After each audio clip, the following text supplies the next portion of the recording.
Kinben Book 5, Chapter 95. Pawisang pawisan ng dalawang ace players ng Kalapan at Oxy nang bumalik sila sa bench. Kapwa nga sila napagod sa depensahan nila sa isa't isa noong ikatlong quarter. Kitang kita nga ito ng kanilang mga coaches at nag-iisip sila kung pagpapahingahin ba nila ito ng ilang minuto kapag nagpatuloy ang laro. Coach, huwag po ninyo akong pagpapahingahin, sabi nga ni Ricky Mendez, at mula naman sa kabilang bench ay ito rin ang sinabi ni Kyle Lastimosa. Tumango naman si Isaiah dahil alam niya ang pakiramdam na ito noong naglalaro siya. May momentum daw si Ricky sa last play na ginawa nito at hindi niya ito pwedeng putulin. Kailangang mabawi ko ang last play na iyon ni Ricky sa pagsisimula ng last quarter, sabi naman ni Kyle sa kanyang sarili matapos uminom ng tubig. Ngayon nga ay makikitang pinupunasan naman niya ang kanyang pawis sa mukha at katawan. Hindi ko na maalala kung kailan ako naging ganito sa isang game. Hindi ko ito naramdaman noong unang laban namin. Ang pagod, ang hingal, ganitong ganito ang gusto kong basketball. Pasimple nga pinagmasdan ni Coach Barcebal si Kyle at ramdam na ramdam niya na mas lalong gagawa ito ng clutch moments sa pagtatapos ng larong ito. Oo, gumagawa raw na maganda ang kalaban lalo na si Mendez. Pero malaki rin ang tiwala niya kay Lastimosa. Hindi dahil kapatid nito si Kyrie Lastimosa, kundi dahil nakita ko na kung paano mo ipapanalo ang team namin. Kaya sigurado akong gagawin mo rin iyon ngayong last quarter. Mas magandang tayo ang makakuha ng unang panalo sa series na ito, sabi nga ni Coach Barcebal sa isip na napatingin din sa kanyang mga players. Hanggang ngayon nga ay hindi siya makapaniwala na makakarating sila sa finals. Noong nagsisimula ang Mimaropa League ay ang nasa isip lang niya ay ang maging partisipante sila dahil alam niyang may Maharlika experience na ang dalawang teams ng Palawan. Isa pa, home court daw ito ng mga ito. Pero sino raw ang mag-aakalang ang team niya at ang team ni Cervantes ang maghaharap ngayong finals dito sa Palawan? Natapos nga ang quarter break at nagsitayuan na nga ang mga manlalaro para sa last quarter ng laro. Sa Kalapan nga ngayon ang possession at ang mga fans ni Mendez ay kinakalampag na ang buong venue na sinabayan naman ng mga fans ni Lastimosa. Si Coach Barcebal nga ay napaseryoso rin dahil wala sa lineup ng Kalapan si Marlon Magbuo. Kasama nga ni Mendez sina Ibanez, Cimeron, Sanchez at Agoncillo. Sa kupunan naman ng Oxy ay kasama ni Lastimosa si Gomez, Gamboa, Rayos at Lanete. Pagkahawak nga ni Ricky sa bola ay agad siyang napabuntong hininga. Napatingin nga rin siya sa makakatapat niyang si Lastimosa na inaabangan na siya sa kabilang side. Nagtama nga ang mga mata nila at ngayon nga ay nakaramdam ang mga manonood ng tila mabigat na atmosfera ng mga oras na iyon. Si Gomez ang tumapat kay Sanchez, si Cimeron ang tinapatan ni Gamboa at si Ibanez ay si Rayos ang tumapat. Parang ang may hindi rin magandang presensya ang nagmumula sa mga ito, lalo na nga kina Cimeron at Gamboa na parang magsusuntukan kung magkatinginan nang sila ay magdikit. Sa wakas, magkakatapat na tayo, sabi nga ni Julius at hindi naman umimik si Baron. Carlo Ibanez, last quarter na ito. Kaya sigurong magandang magkasubukan na tayong dalawa. Hindi ako basta-basta nakikinig sa mga hindi ganoong kagaling na mga players. Pasaring naman ni Carlo na ikinangiti naman ni Rayos na agad siyang hinarangan. Iyan ang gusto ko, tumatrash talk kahit papaano. Si Ricky naman ay marahang naglakad at makikita nga na naghihintay lang si Lastimosa sa kanyang mga gagawin. Parang nagpapakiramdaman lang sila at habang papunta si Mendez sa right side ay dito na nga agad na lumapit si Tristan.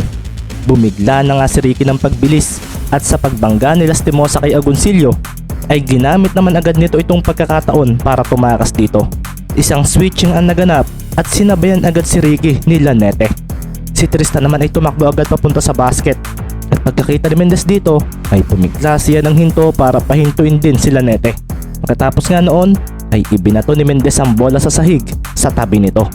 Isang ang bounce pass papunta sa likuran ni Lanete ang kanyang binitawan at pagkakuha ni Agoncillo ay agad itong tumalon papunta sa basket. Maganda ang pick and roll play na iyon ni Mendez, ngunit hindi nga lang na-execute ni Agoncillo dahil sinabayan siya ni Lastimosa sa ere. Nahuli man si Kyle ay nagawa pa rin naman niyang sirain ang tira ni Agoncillo. Tumalbog ang bola sa basket at napaseryoso si Carlo nang mabilis siyang nai-box out ni Rayos. Si Lastimosa nga ay sinandalan din si Agoncillo at sa pagkakataong ito ay tumalo na silang dalawa. Makukuha na sana nila ang bola kaso may mga palad ang biglang nauna rito at ito nga ay si Baron Cimeron na pinataas muli ang bola sa basket. Pumasok sa ring ang bola at paglapag ni Baron ay napangiti siya na tumakbo papunta sa iniwan niyang si Gamboa na masama ang timpla ng mukha dahil sa ginawa ng katapat nito.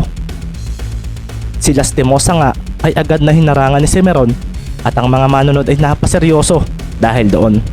Si Mendez nga ay nakaabang lang at dahil dito ay si Gamboa nga ang sumambot sa inbound pass ni Lanete. Dinikitan nga agad ni Baron ang ace player ng Oxy at si Ricky. Ginulat naman si Gamboa nang ito ang humarang dito. Si Gomez naman ay bumigla ng takbo para kuhanin ang bola kay Gamboa. Maging si Lastimosa nga ay nakaramdam ng pangamba sa nangyaring palitan ng defender na ito. Naipasa nga naman ni Gamboa ang bola kay Vincent at agad naman itong dinepensahan ni Sanchez. Ikaw pala ang babantay sa akin ha. Sabi nga ni Gamboa na tumakbo agad ng mabilis papunta sa kanilang side. Nang maipasok nga niya si Mendez sa loob ng arko ay bigla niya itong sinandalan at pinostihan. Itinaas nga niya ang kanyang kamay at hiningi ang bola. Akin na Vincent, bulalas nga ni Gamboa at tumaas lalo ang kumpiyansa nito dahil alam niyang walang magagawa si Mendez sa ganitong galawan. Ipinasa naman nga ni Gomez ang bola, ngunit sa pagdating nito kay Gamboa ay nabigla na lang sila nang biglang lumitaw si Mendez. Nawala nga ito sa likuran ni Gamboa at ngayon nga ay nagawa nitong ma-intercept ang nangyaring pasa ni Gomez. Napasigaw agad ang coach ng Oxy para magsibabaan ang kanyang mga players. Madulas ang Mendez na ito. Sabi pa nga ni Coach Barcibal, hinabol naman agad ni Lastimosa si Mendez at nang mapansin ito ni Ricky ay bumigla siya ng hinto at ibinato niya ang bola sa basket nang walang ano-ano pa. Napakuyom naman si Kyle sa bilis ng pangyayari at paglingon niya sa basket ay naroon na nga si Cimeron na ilalagay na ang bola roon. Nakangiti na nga si Baron kaso may isang kalaban ang sumira ng masaya niya sanang pagpuntos. Dumating agad si Rayos at napasigaw pa ito nang hampasin ang bola. Paglapag nga nito ay napahinga pa ito ng malalim at muling humarap sa likuran niya dahil si Ibanez naman ay dumating na para sambutin ang bola. Depensa! Sigaw nga ni Coach Barcibal mula sa kanyang bench. Nasambot nga ni Ibanez ang bola at sa pagharang agad sa kanya ni Rayos ay nakita niya si Cimeron sa likuran nito.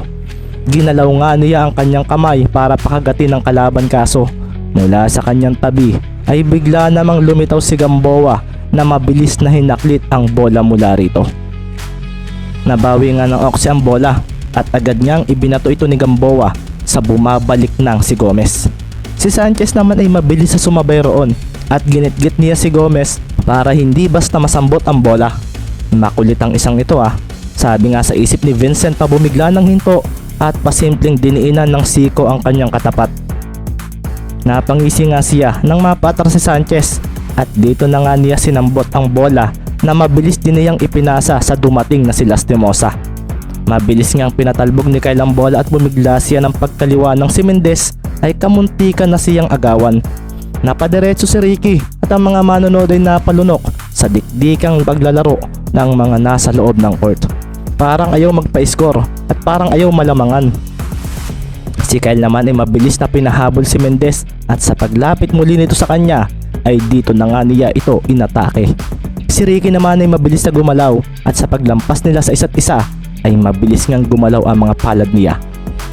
Si Kyle naman ay hinila ang dribble sa bola.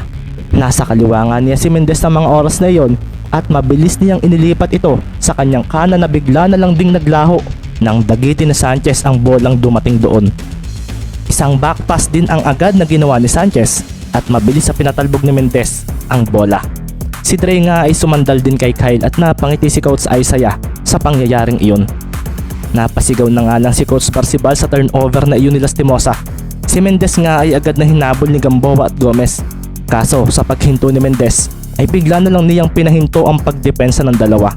Umabante nga muli si Mendez at dito nga ay makikita ang pagdaan niya sa pagitan ng dalawang humabol sa kanya. Napadahaan din niya ang bola roon Ang mga manonood nga ay napatayo na lang sa crossover na iyon at sa pagdating ni Mendez sa harapan ng basket ay dito naman siya hinarangan nila Nete habang si Rayos naman ay nag-aabang sa posibleng gagawing pasa nito. Si Ibanez nasa corner. Sigaw naman nga ni Lastimosa na susubukang humabol kahit huli na. Si Rayos naman ay napabalik kay Ibanez at sa pagkakataong ito ay binigla na nga lang ni Mendez ng pagkanan sila Nete nang ang bola ay pinatalbog niya sa kanyang likuran. Pagkakuha nga ng kanyang kanang kamay ay agad siyang umabante at iniwanan ang nawala ng balanse na sentro ng Oxy. Napaupo sila Nete sa sahig ng court at makikita na nga lang ang player na may numero 3 sa likod ng jersey na nagbitaw ng isang libreng layup sa kanilang basket. Nagwala rin ang crowd matapos iyon at nang lampasan ni Mendez si Lastimosa ay marahang napangiti si Kyle. Hiningi nga ni Lastimosa ang bola at sa pagdepensa sa kanya ni Cimarron ay bigla niya itong inatake kahit posible siyang matawagan ng foul. Si Baron naman ay napaseryoso kung kaya pinatigas niya ang kanyang katawan at inihanda ang kanyang mga binti. Pagtingin nga ni Baron sa paparating na si Lastimosa ay napaseryoso na lang siya nang kumaliwa ito. Kumaliwa rin siya kaso dito na siya naiwanan dahil sa biglaang pag-sidestep nito. Hindi agad siya nakahabol dahil may hawi ring ginawa si Kyle sa kanya.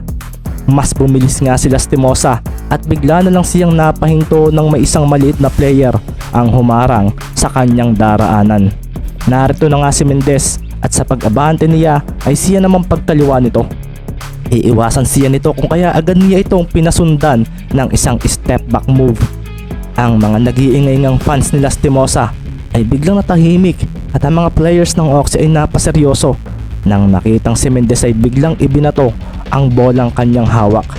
Nagawa nga nitong maagawan ng bola si Lastimosa at makikita na nga rin agad ang pagsambot ni Baron na walang kabantay-bantay sa side ng kalapan.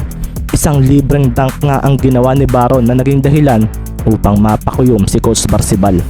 Napatawag nga siya ng timeout at bago nga magbalikan ang mga players sa kanilang bench ay naabutan pa nila sina Lastimosa at Mendez na magkatinginan. Paano niya ako naistilan ng ganoon kabilis?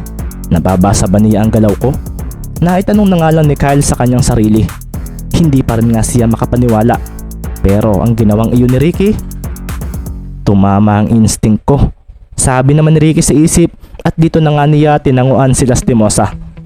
Magaling ang ginawa mo, Ricky Mendez. Sabi pa nga ni Lastimosa na marahang napakuyom ng kamao bago magpunta sa kanilang bench. Wala namang naging sagot si Mendez dito at sa pagbalik niya sa kanilang bench ay agad siyang kinuyog ng kanyang mga kasamahan at ginulo ang buhok dahil sa ginawa nito. Napangiti na nga lang si Coach Isaiah dahil doon. Ang steal na iyon daw ni Mendez kay Lastimosa. Sigurado raw siya na magmamarka ito sa ace player ng kalaban ngayong huling quarter ng game. 77-81 ang score na kung saan ay lamang ang Calapan City at 2 minuto pa lang ang lumilipas sa huling quarter ng Game 1.